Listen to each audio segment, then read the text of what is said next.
Hello viewers, আমি আজকে চলে আসলাম। আপনারা দেখতে পাচ্ছেন মাছ বাজারের ভিতর। আসলে এটা অন্য কোথাও নয়, আমাদের ঢাকা ঐতিহ্যবাহী কালামপুর বাজার। এই বাজারে মাছ নাকি অতি সুলভ মূল্যে পাওয়া যায়। মূলত তাই আজকে আমি এ বাজারে মাছ ক্রয় করার জন্য এসেছি। আসলে মূলত আমি গ্রামেই থাকি, শহরের উদ্দেশ্যে বা ঢাকায় এসেছি। আমি আমার এখানে বোনের বাসায় বেড়াতে এসেছি।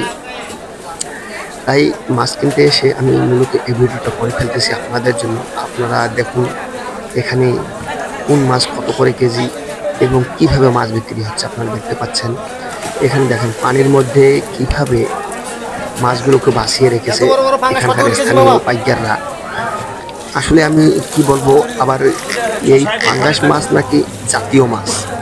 ঢাকা শহরের মানুষ বলে পাঙ্গাস নাকি জাতীয় মাছ, আর আমরা তো কি বলবো, গ্রামের মানুষ ইলিশ মাছকে জাতীয় মাছ হিসেবে চিনি এবং চিনি মানে জানি। আর এখানে এসে দেখি নাকি পাঙ্গাস মাছেই এদের জাতীয় মাছ। যাই হোক, সম্ভবত এখানে মনে হয় পাঙ্গাস মাছ বেশি বেশি বিক্রি হয়, এই জন্য হতে পারে। আপনারা দেখতে পাচ্ছেন এখানে কিন্তু যেরকম মাছ উঠছে সেরকম কিন্তু কাস্টমারেরও প্রচুর ভিড় লেগেই আছে। আপনারা দেখতে পাচ্ছেন, আর সব মাছই জীবিত বলা চলে। এই যে আপনারা দেখতে পাচ্ছেন চাইনিজ চিংড়ি, এগুলোকে নাকি চাইনিজ চিংড়ি বলে, 600 টাকা করে কেজি। আসলে সবাইরই সব মাছ প্রিয় না। আবার এই বাজারে মাছ আপনি পাইকারি সুলভ মূল্যে ক্রয় করে খুচরা বেচতে পারবেন, তারও উপায় আছে। আপনারা দেখতে পাচ্ছেন আমিও মাছ খুঁজতেছি। আসলে আমি মূলত দেশি মাছ ক্রয় করার জন্য এসেছি।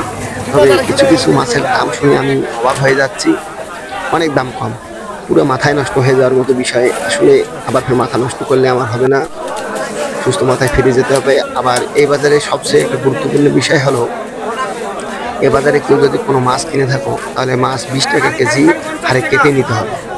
এদের এই নিয়মটা আমার খুব ভালো লেগেছে। অন্যান্য বাজারে অবশ্যই এই সিস্টেমটা চালু নেই।